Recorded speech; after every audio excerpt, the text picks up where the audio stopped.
بسم الله الرحمن الرحيم الحمد لله رب العالمين والعاقبة للمتقين ولا عدوان إلا على الظالمين وأشهد أن لا إله إلا الله وحده لا شريك له وأشهد أن سيدنا محمد عبده ورسوله الصادق الوعد الأمين أدى الأمانة ونصح الأمة وكشف الأمة وجاهد في الحق جهاده حتى أتاه اليقين وصلى الله عليه وعلى آله أجمعين. En el nombre de Dios, el más misericordioso, el más compasivo, que la paz y las bendiciones de Dios sean con el profeta Muhammad, su familia, sus compañeros y quienes siguen su ejemplo. Rogamos a Allah subhanahu wa ta'ala que nos haga de ellos, de aquellos que siguen su ejemplo. El tema de la educación espiritual que nos ocupa hoy es un tema muy profundo, es un tema muy interesante, de hecho es lo más interesante, lo más profundo del Islam, ¿no? Que es la esencia, es la espiritualidad. Y sin embargo, no sirve de mucho hablar. Pero es una de esas cuestiones en donde es bueno saber, es bueno escuchar, es bueno leer, pero al fin y al cabo de muy poco sirve que se sepa mucho si no se practica. Es decir, la espiritualidad, más que de saber a nivel teórico, trata de práctica, trata de hacer la espiritualidad, trabajar la espiritualidad para que nazca. Un ejemplo muy sencillo es que podemos tener una biblioteca entera, llena de libros sobre mística, sobre sufismo, sobre espiritualidad, ¿no? Y podemos leer sobre figuras emblemáticas de la mística, de la espiritualidad, incluso sobre el más grande de los maestros de la espiritualidad, que ni más ni menos es el profeta Muhammad sallallahu alaihi wasallam. Y todo el mundo. Muchos musulmanes saben cosas o muchas cosas sobre la vida del profeta, la paz sea con él. Y sin embargo, cuando echamos un vistazo, estábamos hablando antes el hermano, cuando echamos un vistazo sobre el panorama de la comunidad musulmana, sea en Mallorca, sea en España o sea a nivel global, decimos, aquí falla algo. ¿Qué pasa? ¿Acaso la gente no tiene libros? ¿Acaso no hay universidades? ¿Acaso no hay programas? No hay, todo eso hay. Pero lo que realmente falla es esa práctica, es la de empezar por donde hay que empezar para que luego la semilla sembrada pueda dar origen a un árbol y ese árbol dar frutos. Pero si lo que tratamos como musulmanes casi muchas veces es la de hablar de la fruta, si la fruta es dulce o no es dulce, si está bien o no está bien, pero tú no has sembrado nada, no vas a sentir, no vas a dar origen a nada positivo. Por eso la educación espiritual es fundamental a la hora de, no solo además de proceder, es que también para entender el Islam de verdad. La comprensión del Islam en esencia es entenderlo desde la espiritualidad. Cualquier aproximación al Islam desde fuera de la espiritualidad que no lleve a la espiritualidad será una práctica religiosa carente y puede dar lugar incluso a algunos fenómenos, digamos, nada agradables, o se convierte sencillamente en unas costumbres anquilosadas que no se mueven. Entonces ese problema son varios pequeños problemas que obstaculizan que el musulmán y la musulmana puedan vivir su Islam y desplegarlo perfectamente en la sociedad donde estén. Como decía un sabio, el musulmán es como la nube, da igual donde vaya, hará caer su bien, ¿no? Su lluvia, su agua, sea sobre tierra musulmana, tierra no musulmana, sea donde esté. El musulmán es alguien y la musulmana que están llamados a dar vida a los demás, la de regar allá por donde van. Y sin embargo no es así. No es así, no en todos los casos, evidentemente, gracias a Dios, pero generalmente, digamos, no es así. El problema está, entonces, ahí está en que no se entiende, no se procede a vivir el Islam como se debería, que es entrando por la vía espiritual. Y aquí voy a hacer un poco un repaso histórico a la vida del profeta sallallahu alaihi wasallam, cómo creó la comunidad, para que entendamos que si no procedemos de una manera similar, es muy difícil que podamos obtener frutos como comunidad. Cuando digo frutos me refiero a vivir nuestro Islam perfectamente como hombres, como mujeres, como comunidad y además sin ningún problema con el entorno, porque el musulmán con esa fuerza espiritual y la musulmana y la comunidad, con la fuerza espiritual abraza a la sociedad donde se está la acoge con misericordia, con amor. Fijaos, misericordia, amor son aptitudes espirituales. Una vez que se acoge a la sociedad, se le entiende, se le comprende, se intenta ayudar pues, a redirigir en aquello que hace falta redirigir, y aquello que está bien se arraiga. Y esto es lo que hizo el profeta Muhammad sallallahu alaihi wasallam. Cuando en Medina, en Meca, recibe la revelación, él conoce a su pueblo, él es parte de su pueblo. Entonces esto de ser parte de su pueblo nos va a llevar luego al compromiso, que es que el musulmán no puede vivir en una sociedad y no formar parte de esa sociedad. Es uno de los fenómenos que no tiene nada que ver con el Islam, más bien tiene que ver con la cerrazón cultural, con prejuicios culturales, ¿no? ¿Qué impide al musulmán, venga de donde venga, si está en Mallorca, vivir con los mallorquines y ser uno más? ¿Qué es lo que se lo impide? Nada. Pero vamos a poner unas trabas culturales bajo la excusa religiosa para no vivir con los mallorquines como mallorquines. El tema del alcohol, el tema del cerdo. Bueno, si quitas el alcohol y el cerdo, ¿qué queda? No hay ninguna excusa. Y nadie te impone tomar alcohol, nadie te impone comer cerdo. Digo estos elementos como obstáculos que impiden teóricamente al musulmán practicante y a la musulmana practicante pues vivir en sociedad sin prejuicios. Pues si salvamos esto, ¿qué es lo que impide que uno viva en sociedad? ¿Qué es vivir en sociedad? Este es un ejemplo. Estamos en un lugar público del ayuntamiento que pertenece a todos los vecinos y vecinas de esta isla, ¿no? Musulmanes y no musulmanes. Cualquier persona que quiera entrar ahora puede entrar y puede participar, es bienvenido. Es una de las maneras de vivir en sociedad con la gente, la de compartir fiestas, actividades, espacio público, la plaza pública, la que antiguamente se llamaba plaza pública, que es donde los vecinos, todo el mundo baja desde su casa a la plaza para conocerse, para hablar. Sin embargo, los musulmanes no hacemos eso, o si lo hacemos de forma deficiente o sin conciencia, ¿no? Estoy pensando en las madres con sus hijos ahí en la plaza, pero que es incapaz muchas veces de mantener una conversación con la otra vecina de al lado, que también está con sus hijos jugando. Entonces, ¿qué es lo que nos lo impide? Nos lo impide el que no tenemos esa espiritualidad y luego no tenemos, que nace de esa espiritualidad, no tenemos lo que se llama la misión, ¿no? en mente. ¿Sí? Como musulmán y como musulmana, como comunidad, tenemos un mensaje. Somos embajadores de un mensaje. Pero el Islam no es una religión privada. No es como si hicieras yoga y, bueno, te incumbe a ti yoga y si alguien se interesa por el yoga, le enseñas cómo se hace yoga. No. Hay un mensaje que es transmitido por Allah subhanahu wa ta'ala para la humanidad y que nosotros como musulmanes, que significa entregados a Dios, tenemos la obligación de transmitirlo. Y esto, cuando vivimos en sociedad, no lo tenemos en cuenta. Solo vivimos, yo qué sé, pues como una persona de una cultura, de un origen, pero no con esa dimensión misionera. No me gusta la palabra, a mí me gusta el proselitismo porque el Islam no es así, pero sí con esa responsabilidad de que el vecino, de que tu entorno, tu compañero, etcétera, sepa realmente por qué está en este mundo, cuál es su propósito en la vida, cuál es el camino bueno a llevar para poder progresar y ser realmente una persona libre.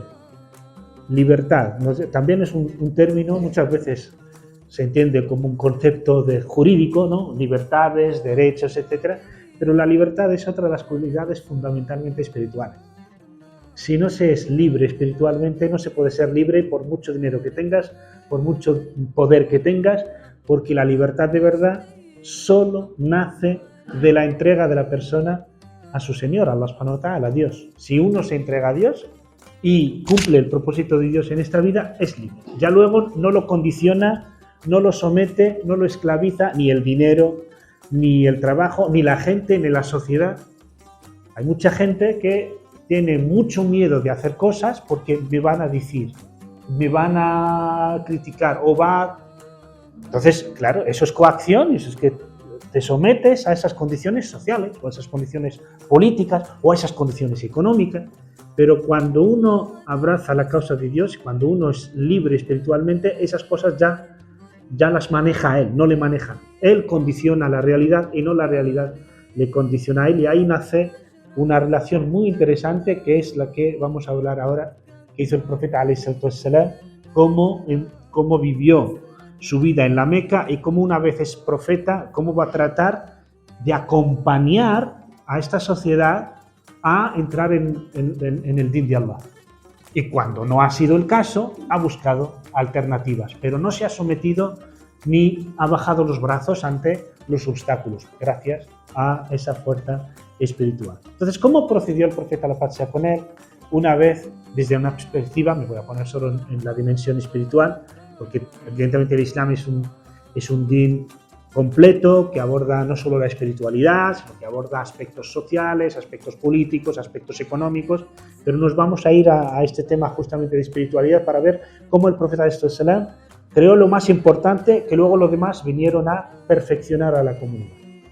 Cuando recibe el profeta ﷺ el mensaje, la revelación, lo primero que hace es que se da cuenta de que lo que acaba de recibir, el mensaje que Dios le ha transmitido, va absolutamente en contra de todo lo que es la idiosincrasia de Quraysh. No solo de Quraysh, de Arabia.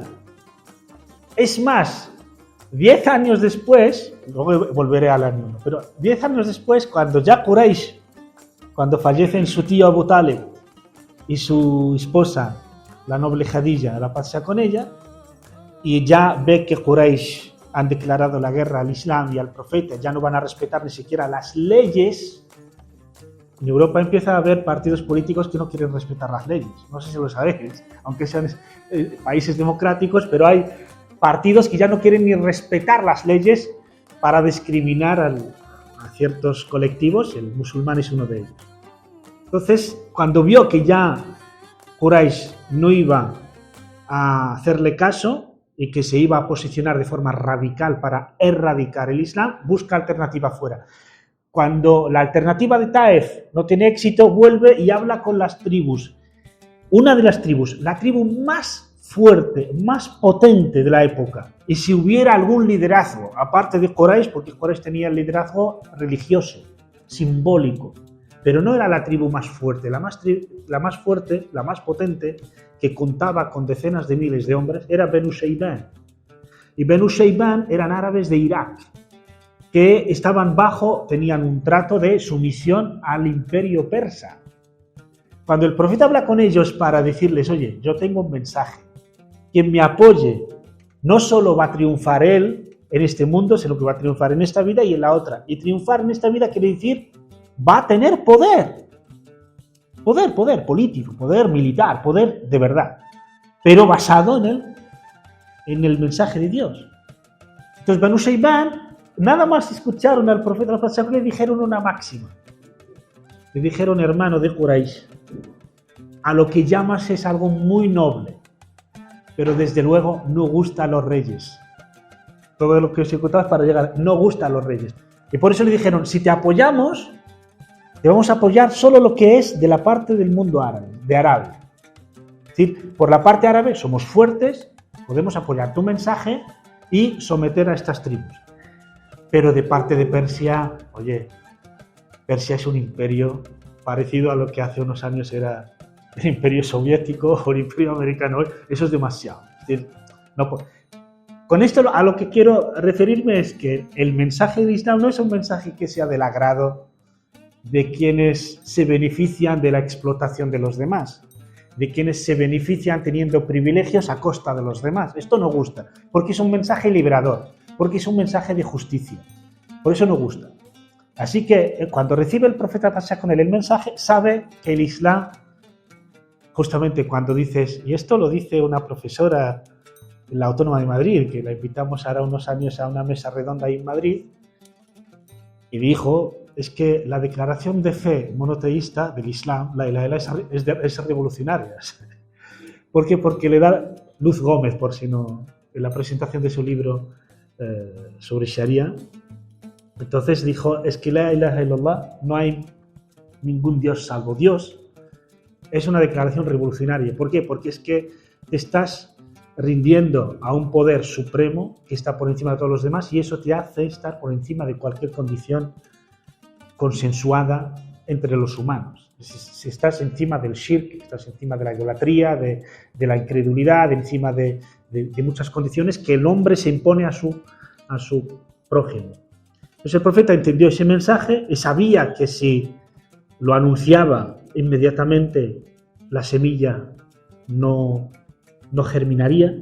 Entonces, ¿qué hizo? Pues hablar con las personas más cercanas, de máxima confianza, para transmitirles el mensaje. ¿Por qué empieza por la gente de máxima confianza? Uno, porque son quienes más y mejor le conocen y saben que no va a mentir, por lo tanto, le van a creer. Pero también en el caso de que no le crean, porque es algo extraordinario, ¿no? Que Dios te hable, que Dios te transmita, te conozco, eres una buena persona, pero hasta ahí yo no llego. Por lo menos no van a chivar, no van a decir, por el amor y la buena relación de confianza que hay, no van a decir a los señores de Quraysh que Muhammad ha empezado a... ¿no? Por eso lo mantuvo. Los sabios dicen que fue los 3 primeros años, de 3 a 4 años del Islam, lo llaman muchas veces la etapa secreta, ¿no? o de la prédica secreta o confidencial o clandestina, dirían algunos. Pero a mí no me gusta llamarlo así porque no fue exactamente secreta, sino que fue privada, podemos llamarla privada. Es decir, no habla en público con todo el mundo, pero en privado habla con casi todo el mundo, con quien sabe y puede responderle, habla. Por lo tanto, secreta, confidencial, no es lo más ajustado, da'wa sirriya lo llamaban, sino más bien es da'wa al-khassa. Por lo tanto, empezó por esa prédica privada de hablar con las personas. Una vez que cuajó, llevó unos 3 años y pico. No es la típica o el típico musulmán de hoy, practicante, que va y le dice, le he dicho a ese señor que haga esto, lo haga y no lo ha hecho, y ya está. Es que da'wa, aconsejar, educar, no es dar un consejo un día y que los demás te hagan caso. Es estar ahí poco a poco, desde el amor, desde la perseverancia, desde la paciencia, hasta lograr que la persona dé el paso adelante, ¿no? Y sobre todo si son gente cercana, la familia, los padres, los hijos, los hermanos, el cónyuge, los vecinos. Entonces es una tarea donde hay que perseverar mucho. Hay un profeta que estuvo 9 siglos predicando, solo de prédica, ¿no? Conocemos a Nuh alayhi salam, hablamos, mashallah, 950 años, el arca, los animales, pero es que, oye, la historia no va solo de los animales, va sobre todo de estar 1000 años predicando a poca gente, tampoco eran millones, pero ahí perseverando. Esa perseverancia, esa insistencia y esa esperanza no se puede tener si no hay espiritualidad. Es porque es una actitud y una aptitud espirituales. Entonces el profeta invita a los primeros musulmanes, un primer núcleo, y cuando forman unos 40 miembros más o menos, ya, digamos, lanza la prédica en público, ya anuncia el Islam a la gente. ¿Qué hizo durante esos 3 años? Que luego, evidentemente, continúa a lo largo de los 20 años después, pero fundamentalmente esos primeros años no fueron los años en donde, voy a permitirme una anécdota que os va a hacer reír, ¿no?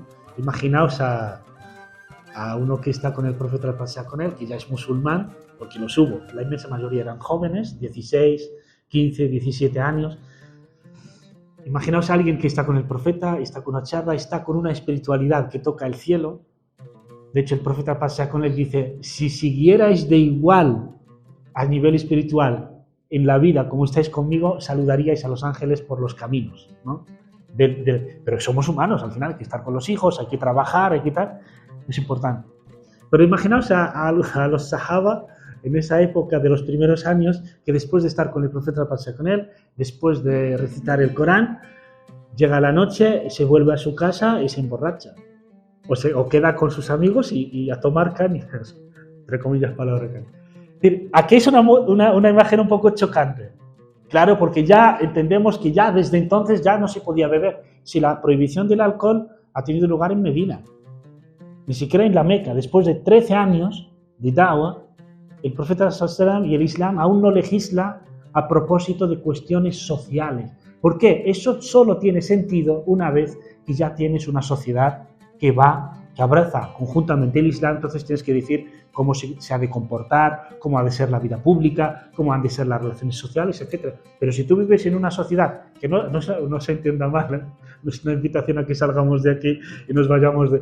Pero lo que quiero insistir es sobre lo fundamental que es la preparación espiritual, lo fundamental que es tener una relación con la divinidad muy sólida, muy fuerte, que luego cualquier legislación islámica se practica de inmediato. El profeta paz sea con él empezaba a reunir a esos compañeros que habían creído en él en la casa de Al-Arqam ibn Abil Arqam. Este es un sahabi llamado Al-Arqam ibn Abil Arqam. Adivinad a dónde va el profeta la paz sea con él. Abu Bakr, Omar, Hamza, Ali, grandísimos sahaba. Algunos de ellos, como Abu Bakr, como Uthman, tenían casas grandes, suficientes para albergar a toda esa comunidad de decenas de personas apenas. ¿Pero a dónde iban? Iban a casa de Al-Arqam ibn Abil Arqam. ¿Y quién es Al-Arqam ibn Abil Arqam? Un joven de 16 años cuya casa está en una barriada donde los señores de Quraysh, como que no, los amos de la Meca, como que no es una casa donde especialmente manden centinelas, chivatos o espías, o sea, lo que es una casa un poco apartada en donde podían reunirse. Esto nos enseña, por ejemplo, que la edad, el profeta de paz sea con él tenía 40, 41, 42, 43. Abu Bakr casi lo mismo. Uthman un poco menos, Omar un poco menos, pero personas mayores que son ya padres de familia los alberga un joven. Según la mentalidad de la época, eso es indigno. Porque, oye, si tienes que estar en la casa de Abu Sufyan, de Abu Jahl, ¿no? de Abu Bakr, ¿no? Señores que son señores de la Meca. Entonces son ellos los que pueden albergar las reuniones importantes de formar una alianza, de formar un grupo, de formar un partido. De hecho, eso existía, que se hacía. Pero no, el profeta paz sea con él, elige a Al-Arqam, que es joven, de una familia humilde, rompiendo moldes desde el primer momento. Es decir, cuando se inicia en la espiritualidad, ya las demás condiciones se rompen por sí solas. Es decir, lo de ser pobre o rico ya no cobra importancia. Ser hombre o mujer ya no es importante. Tener poder o ser una persona normal de calle, se rompen todas esas jerarquías que el hombre, para dominar, pues construye para hacer fácil, digamos, dominar a los demás o imponer a los demás. Se reúnen. ¿Qué hacen en la casa? Por lo tanto, también con esto de la casa y no la mezquita va a venir en la época de Medina, lo primero que se va a hacer, pero fijaos que antes que la mezquita hubo una escuela, una especie de escuela. Esas reuniones eran prácticamente una escuela para educar e instruir a los nuevos musulmanes y las nuevas musulmanas. Esto también nos habla de lo esencial de la educación. Trasladado a nuestro día de hoy, es como esa obsesión que tienen muchas comunidades musulmanas de tener una mezquita y la gente ayuda, ¿no? Tener unas paredes donde rezar, que está muy bien, pero luego pides la misma ayuda para poner de pie a una federación que va a garantizar el respeto a los derechos del común de los musulmanes y que vele por el respeto de los acuerdos firmados en el 92, la gente no se anima. Tú dices a la gente, vamos a recabar fondos para fundar una escuela islámica, una escuela concertada, una universidad, un instituto o un hospital, ¿por qué no? Benéfico, es decir, o apoyar una iniciativa, una ONG con una causa, etcétera. Ya la gente como que no entiende eso, como que es igual de importante que unas paredes para rezar. Este entendimiento deficiente tiene que ver, evidentemente, con la ausencia de esa espiritualidad, porque la espiritualidad es lo que ilumina la conciencia y nos hace entender la importancia de cada cosa. Y aquí vemos cómo el profeta, la paz sea con él, reunió a sus primeros compañeros, a los primeros musulmanes, en casa de un joven para aprender el Islam. ¿Y qué es lo que se aprendía? ¿Qué es lo que se hacía? Fundamentalmente el Corán y la palabra de Allah que revelaba Dios a través del ángel Gabriel.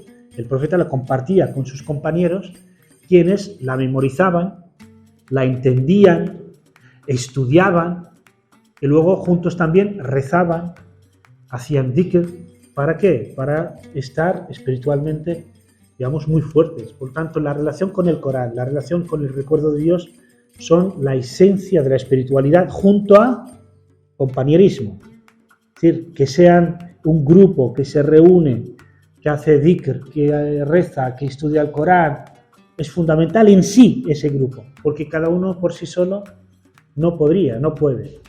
Aunque lo intentara, aunque lo quisiera, podría hacerlo una semana, un mes, una temporada, pero mantenerse en el camino firme solo se hace a través de la comunidad, de tener una serie de hermanos, de hermanas, con quienes se reúne uno semanalmente, por lo menos, pues a estudiar la palabra de Allah subhanahu wa ta'ala, a memorizar el Corán, a hacer dhikr, y que esta unión entre estos compañeros que hizo el profeta paz con él. Y esto a diferencia de algunas órdenes sufíes o de algunas órdenes que es que el profeta paz con él no mantenía una relación con sus compañeros solo bidireccional, no solo es entre él y los creyentes él, sino que forjó también un amor y una relación entre los propios creyentes.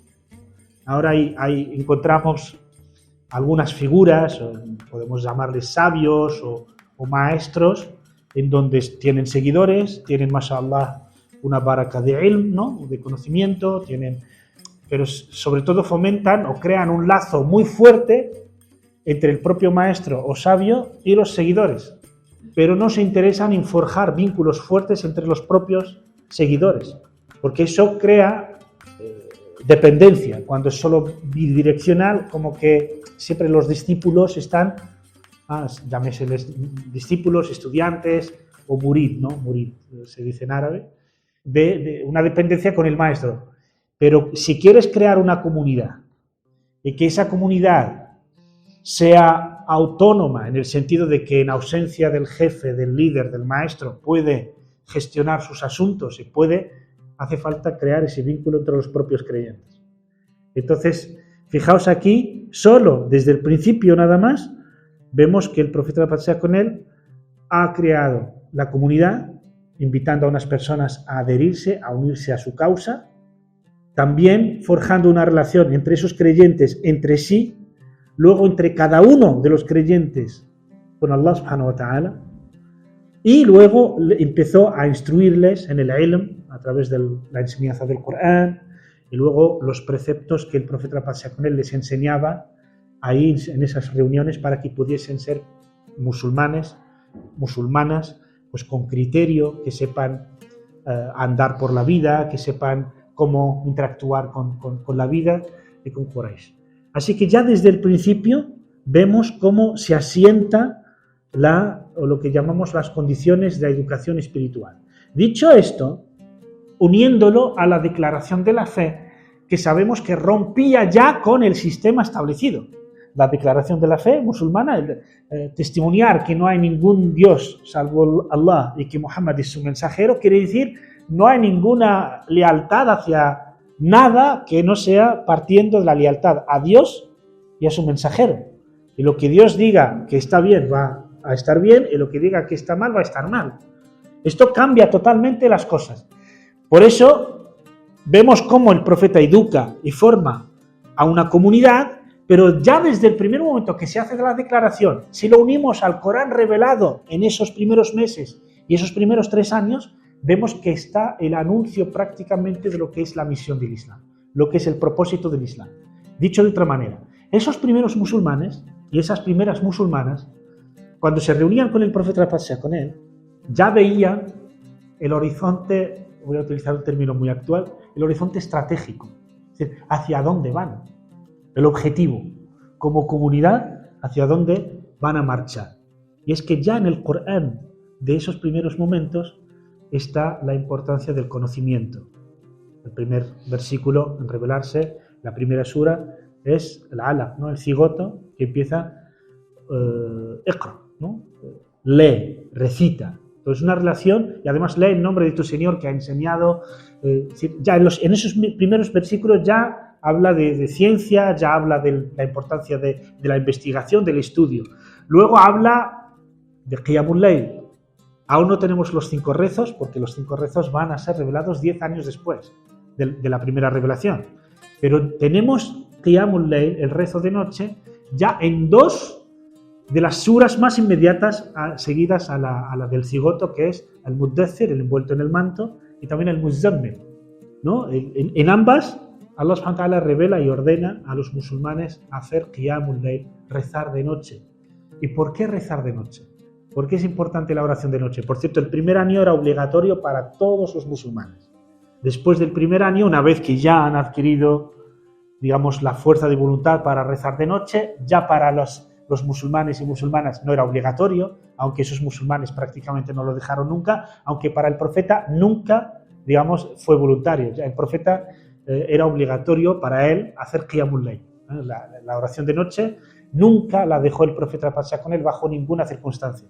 Pero los creyentes, para no, evidentemente, cargarlos con más de lo que pueden, más de lo que entra en su capacidad, pues después del primer año ya volvió a ser voluntario. Todo esto lo encontráis si estudiáis Surat al-Muzammil, el envuelto en el manto, lo podéis ver en la exégesis, como primero empieza ordenando y luego al final Allah subhanahu wa ta'ala dice, bueno, si no podéis rezar toda la noche, rezad 2 tercios o la mitad o 1 tercio, ¿no?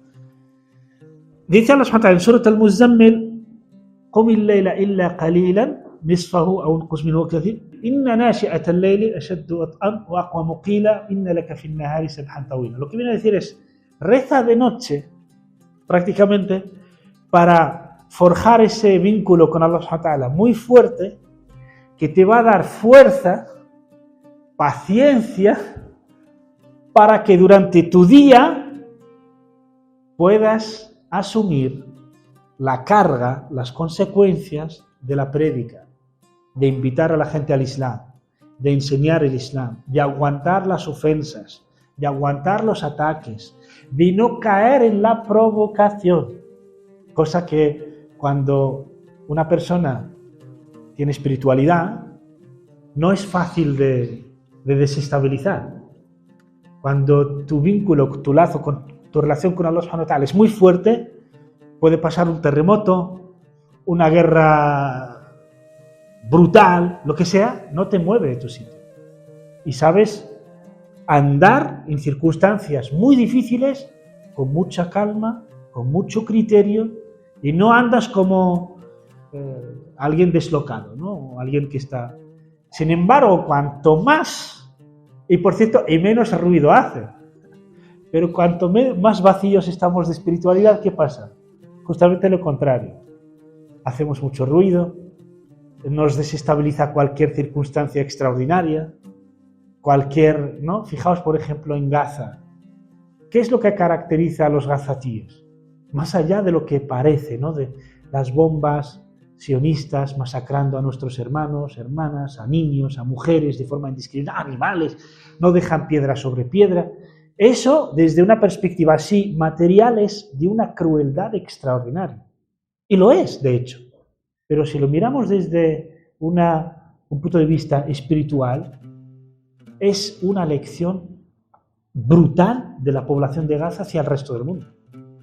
Es decir, esa calma, esa resignación hacia Allah subhanahu wa ta'ala, esa resiliencia, sabiendo que están luchando contra Goliat, que ellos no tienen medios, que el mundo se queda mirando, pero quizá con su martirio van a despertar la conciencia musulmana y también global. Eso por una parte. Por otra, dice mucho de su fuerza de voluntad, de que dijeran no a la opresión, no a la ocupación, no a los crímenes, aunque muramos, vamos a vivir dignos o a morir dignos, pero vivir sometidos, esclavizados, acobardados, una vida, y además ¿a quién te sometes? A lo peor del género humano, que es el sionismo, que reúne absolutamente todo el mal que tienen diferentes pueblos, lo juntan ellos en una sola ideología, en un solo grupo humano que no ve la humanidad. No solo lo de los palestinos, los palestinos y del resto de la humanidad. No creen que la humanidad sea igual, no creen que el género humano sea igual, que se creen una especie que está por encima, son supremacistas y por tanto el desprecio absoluto a la vida. Si no nos haces caso, te machacamos, te matamos y con toda la calma del mundo. Entonces, ¿cómo iban unos creyentes? ¿Cómo iban? Había un movimiento importantísimo en Gaza en las últimas décadas donde la gente prácticamente, todo el mundo se sabe el Corán, todo el mundo reza, todo el mundo tiene una relación fuerte con Allah. Una sociedad así, una comunidad así, como la de Gaza, imposible que podía someterse a lo que un creyente no aceptaría nunca. Y por eso se rebelaron y han dicho, basta ya, lo han dicho varias veces, y esta vez pues han tenido la iniciativa, estaban en su derecho, y bueno, y la reacción ha sido una reacción cruel, como estamos viendo. Pero desde una perspectiva espiritual incido de que realmente lo que está pasando en Gaza, y sobre todo mirando a los gazatíes, es de una admiración absoluta. Estábamos muchas veces en las mezquitas o en la universidad, etcétera, hablando cuando queremos destacar ejemplos de grandes hombres, grandes mujeres, ilustres, y con gran conocimiento, una gran espiritualidad, casi siempre nos remetíamos al pasado, ¿no? Pues ahora ya no hace falta. Podemos verlo y lo vemos en la tele, lo vemos en forma de un periodista, en forma de una madre, en forma de un niño, en forma de un anciano, donde tú ves lo que está sufriendo y cómo reacciona, cómo habla, y tú dices, subhanallah. Subhanallah. Lo ve alguien que no es creyente, lo ve alguien que es materialista, dirá, no lo entenderá, sencillamente no va a entender nada, porque es que es otra dimensión, es otra lógica, es otra perspectiva. Esa gente ve la muerte y se enfrenta a ella de cara, y eso para nosotros, como españoles o como europeos, ahora que está la amenaza, que nos están hablando cada 2x3 de Rusia, si se le ocurre a Putin cometer la locura, que no creo, que hay mucha propaganda ahí para incitar a la gente contra Rusia, pero cualquier loco que quisiera, digamos, amenazar a Europa, de verdad que tendríamos muchas dificultades de defendernos como europeos, porque es que hay una encuesta que se ha hecho en España, más del 70% dice no estoy dispuesta a defender a mi país. ¿Sabe lo que es el 70% de la gente que dice no estoy dispuesta a defender a mi país? Es que ya no es una cuestión de fe, ya no es una cuestión religiosa, es que hasta las tribus prehistóricas, si había algo en común es defender un territorio común, ¿no? De la tribu rival, ¿no? Todo el mundo está. Pues ahora, la posmodernidad, el nihilismo, los jóvenes en la espiritualidad de hoy, es que está desintegrándonos como seres humanos, ya no solo como sociedades, es que la propia persona está desintegrada. ¿Y qué es lo que se desintegra dentro de nosotros cuando estamos tan divididos entre las ansias de comprar, de consumir, trabajar como un esclavo para vivir, irte una semana, un mes de vacaciones, o ser como este, o como aquel o aquella? En realidad es una crisis espiritual, fundamentalmente. El vacío espiritual es lo que crea esta persona vacía, y una persona vacía es perfectamente llenable de cualquier cosa, ideologías desviadas, creencias equivocadas, y sobre todo si lo que se hace además es incitarles solo a obedecer a sus instintos más básicos, ¿no? Cuando la persona, en lugar de guiarse por la espiritualidad, por los valores, por la razón, por algo que nos eleve o nos eleva de la condición animal, resulta que lo que hacemos es obedecer a los instintos animales. Hasta los animales, en sus instintos, en su vida, tienen una especie de pautas, que en primavera está esto, en otoño tal. Es decir, viven dentro del marco como animales, que el ser humano, cuando baja a esa condición de animal, ni siquiera es un animal, se vuelve todavía peor. Y esto lo encontramos también en el Corán. Es decir, las personas cuando se bajan de la condición humana y se convierten en bestias, se convierten en las peores bestias.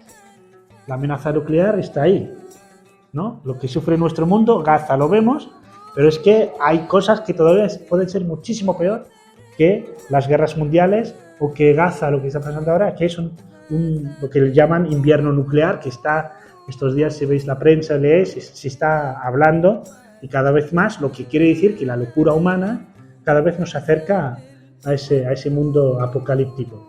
Volvemos al origen. Lo más importante es que se crea esta comunidad, se forjan vínculos de amor y fraternidad entre esta comunidad, un vínculo espiritual con Allah subhanahu wa ta'ala que les libera del yugo, de las cadenas sociales, económicas, políticas, y luego tenían el horizonte muy claro. Esto del horizonte hemos dicho lo de la enseñanza, la educación, el conocimiento, pero también la liberación de los esclavos.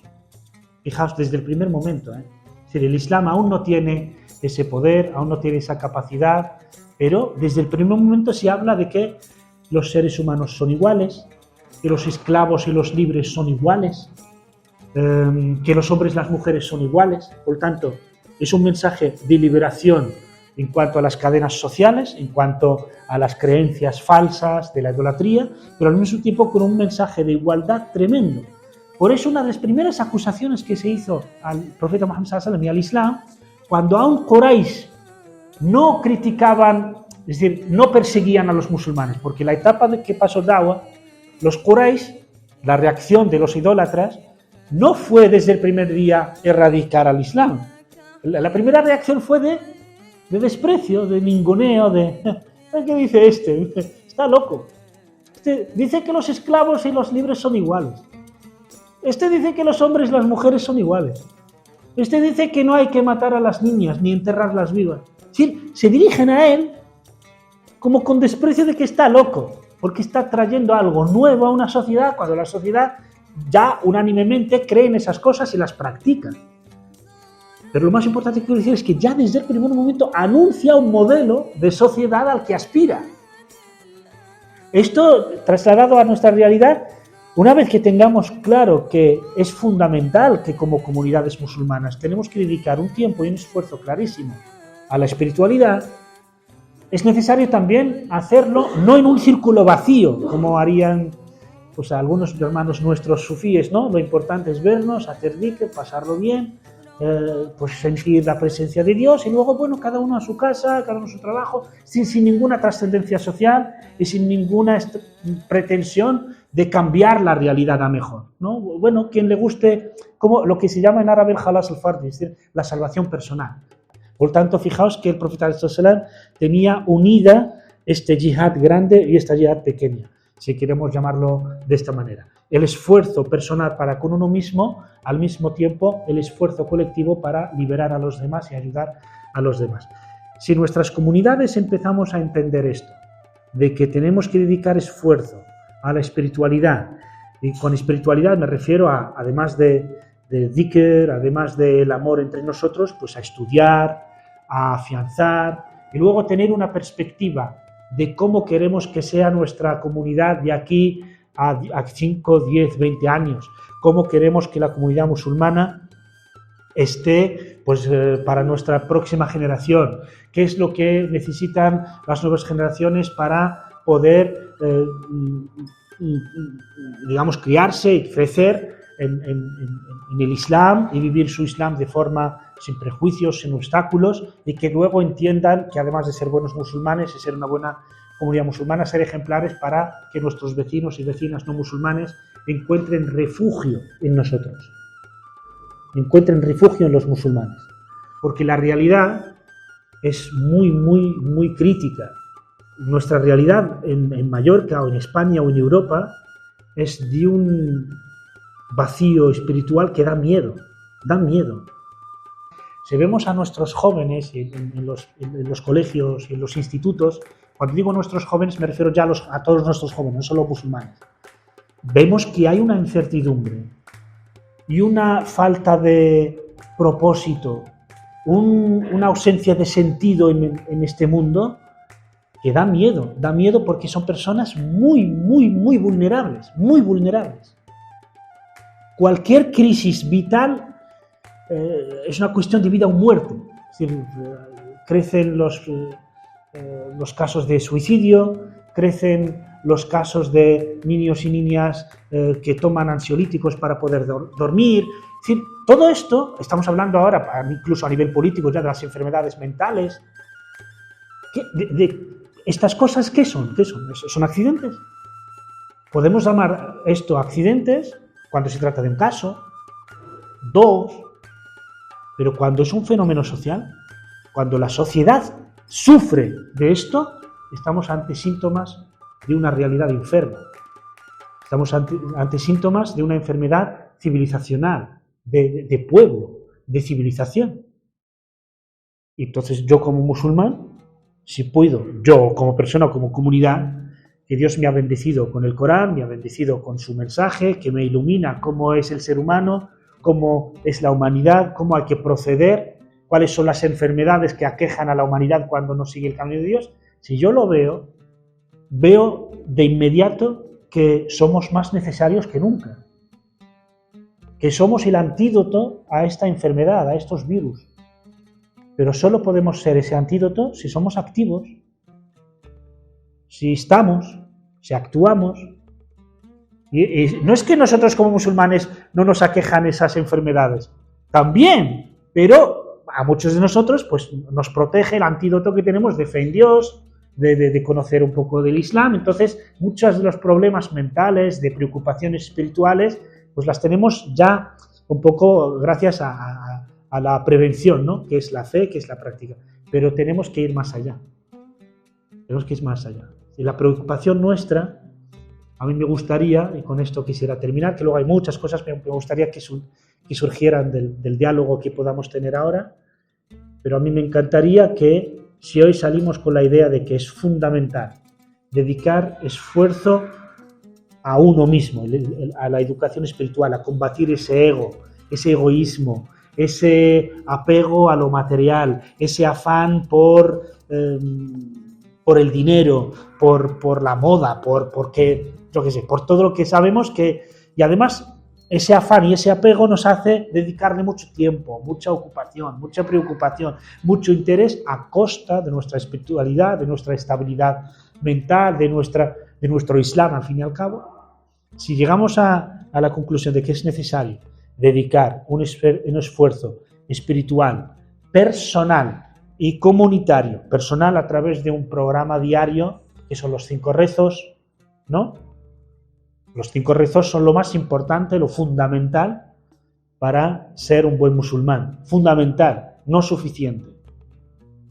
Fundamental, y hay que ir haciendo acciones voluntarias en forma de rezos voluntarios, ayuno voluntario más allá de Ramadán, hacer dhikr, decir la ilaha illallah las veces que uno pueda, pero de forma continuada, istighfar, ¿no? Arrepentirse antes de dormir o cuando uno hace alguna cosa que no es de agrado, tasbih, ¿no? Antes del alba, antes del ocaso. Es decir, hay una serie de prácticas espirituales, du'as, súplicas. Todas estas oraciones, súplicas y recuerdos de Allah subhanahu wa ta'ala nos ayudan a tener una espiritualidad personal que nos ayuda a vivir en paz, que nos ayuda. Y al mismo tiempo, a nivel colectivo, a nivel comunitario, necesitamos reunirnos pues para memorizar el Corán, para darnos fuerza y ánimo a seguir en nuestra espiritualidad, para entender nuestro din, estudiar la vida del profeta, estudiar las diferentes materias y asignaturas que nos ayudan a tener criterio, a vivir bien como musulmanes. Siempre teniendo en cuenta que vivimos en un barco o en una realidad en donde no estamos solos. Y al igual que nosotros influimos, somos influenciados. Y por eso el trabajo comunitario es fundamental. Y la comunidad empieza por la casa.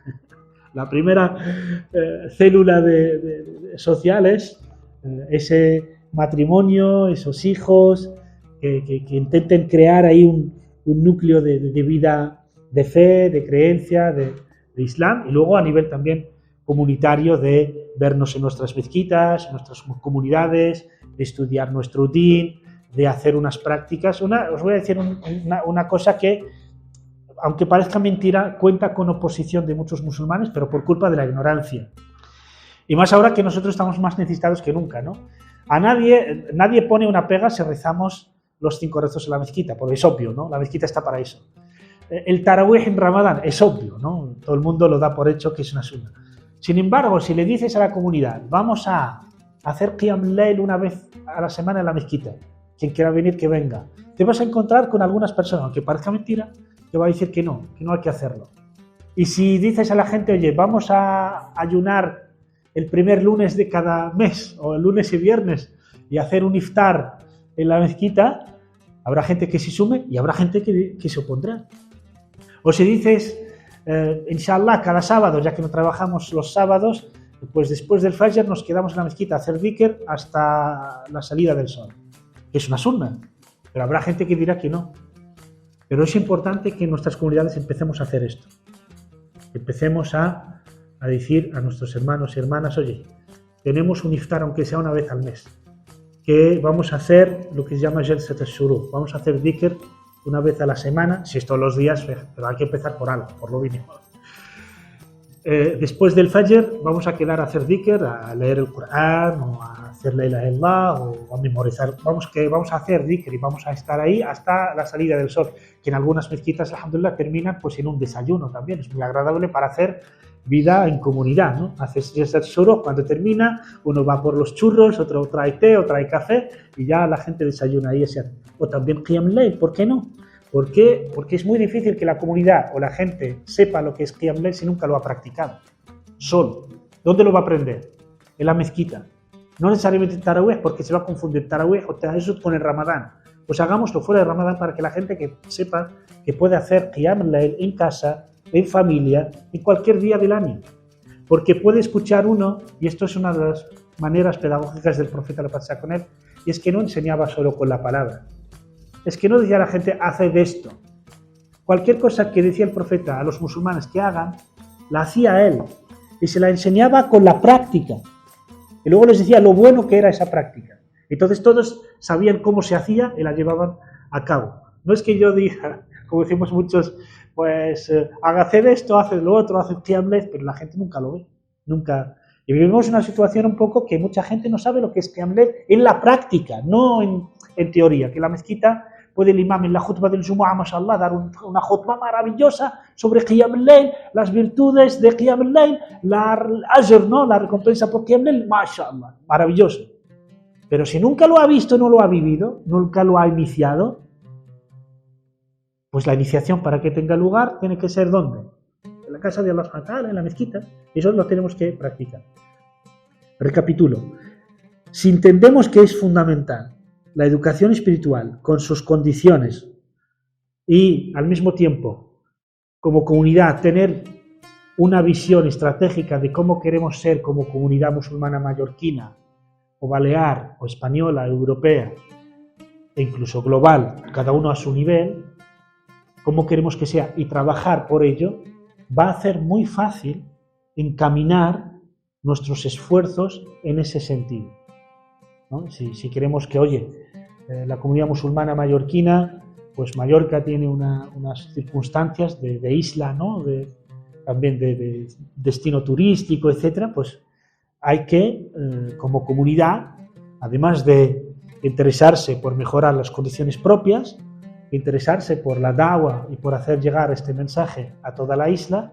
¿Y eso qué va a requerir? Pues la gente de aquí, pues la Yiga, la mezquita Ihsan, la mezquita Nur, que se junten, que hablen. Si no se ponen de acuerdo todos, no es necesario que se ponga de acuerdo todo el mundo, con que haya un mínimo de núcleo de creyentes, hombres y mujeres, que quieran trabajar en una estrategia, a lo largo del tiempo, inshallah ta'ala, no se puede conseguir. Pues a lo mejor un centro islámico abierto a la gente, con su biblioteca, con su cineteca, vienen muchos alemanes, ¿no? Bueno, aunque tenga también mezquitas en Alemania, pero también se vienen aquí y luego se encuentran, yo qué sé, con folletitos que les invitan a conocer el Islam, a conocer que la isla de Mallorca no sea solo conocida por la playa, sino también por un centro islámico que hay ahí y tal. Luego, por la dimensión mediática de comunicación, tener, yo que sé, una revista, un periódico, lo que sea. Hay una revista que se llama Ihsan, no sé si la conocéis. Entonces, un programa de radio, Nur Radio, sí, son gérmenes de proyectos que si tienen un cuerpo humano detrás y un apoyo, se pueden transformar realmente en instituciones que pueden ayudar muchísimo, no solo a la comunidad musulmana, que van a ser evidentemente los mayores beneficiados de ello, pero también tenemos que estar para albergar, para refugiar a nuestros vecinos y vecinas no musulmanes. Es fundamental. Creo que si tenemos este propósito, vamos a superar de forma, no voy a decir fácil, pero vamos a superar algunos obstáculos que tenemos hoy día. ¿Por qué? Porque solo estamos mirándonos en el ombligo, ¿no? Solo mirando al ombligo nos olvidamos de nuestra responsabilidad, nos olvidamos de nuestro mundo, nos olvidamos de nuestra realidad más inmediata, que es la ciudad o la isla o incluso el país, y eso hace que los pequeños problemas no estemos ahí repitiéndolos, sino, como hemos empezado diciendo, cualitativamente no se ve una mejora, no se ve un avance, no se ve un desarrollo. Ese es un problema. Es un problema porque quiere decir que muchos de nuestros jóvenes, en lugar de intentar rescatar a los demás jóvenes, son ellos los arrastrados y que se pierden, ¿no? Eso está al orden del día. Entonces, si no hacemos un esfuerzo por salvarnos y salvar a nuestros vecinos y vecinas, de estar bien encaminados nosotros y nuestros vecinos y vecinas, lo que pasa no es que nos quedamos quietos, es que o avanzas en un sentido o avanzas en el otro. No hay la vida, subhanallah, la vida en sí, el significado más, el sinónimo más importante de la vida, ¿cuál es? El agua. El agua, para que sea potable, ¿qué es lo que hace falta que tenga? Corriente, movimiento. La vida es cambio continuo. Nadie puede decir, mira, yo soy musulmán, no me interesa a nadie, voy a vivir mi Islam, perfecto, ya está. No, o progresas o vas a echarte atrás. No hay un estado de hecho, el sinónimo de la muerte, ¿cuál es? El quietismo, el no moverse. Es decir, cuando estás muerto ya no puedes cambiar de sitio, ya no puedes transformarte ni hacer nada, ya estás muerto. Entonces, la vida es siempre movimiento, es cambio. Y al igual que las circunstancias pueden ser difíciles, pueden devenir fáciles. Pero el elemento, el factor fundamental de todo esto es la voluntad de la persona, que todo el mundo puede tener voluntad, pero si esa voluntad está conectada con la voluntad de Allah subhanahu wa ta'ala, entonces ya el cambio a mejor está asegurado. Entonces, el secreto al final es justamente ese, que como musulmanes tengamos esa conexión fuerte con Allah subhanahu wa ta'ala, que se traduzca en amor y hermandad entre nosotros, y que juntos trabajemos en un camino hacia pues un destino que acordemos como musulmanes mallorquines, como musulmanes españoles o europeos, para encaminar todos nuestros esfuerzos. Si lo vemos así, creo que nuestros hijos, los jóvenes, identificarán fácilmente su lugar.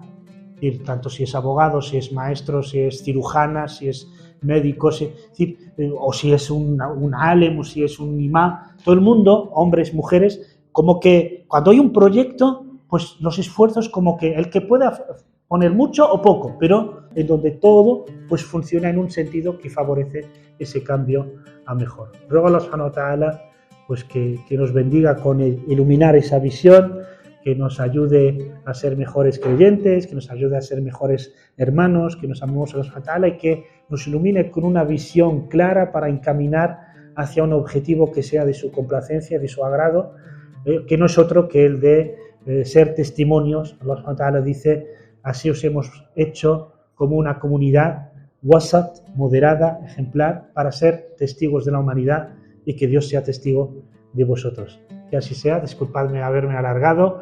Si he dicho algo que no es correcto, se debe sin duda a mi ignorancia. Y si he acertado en algo es gracias a Allah subhanahu wa ta'ala. Gracias por vuestra atención. Alhamdulillah Rabbil Alamin.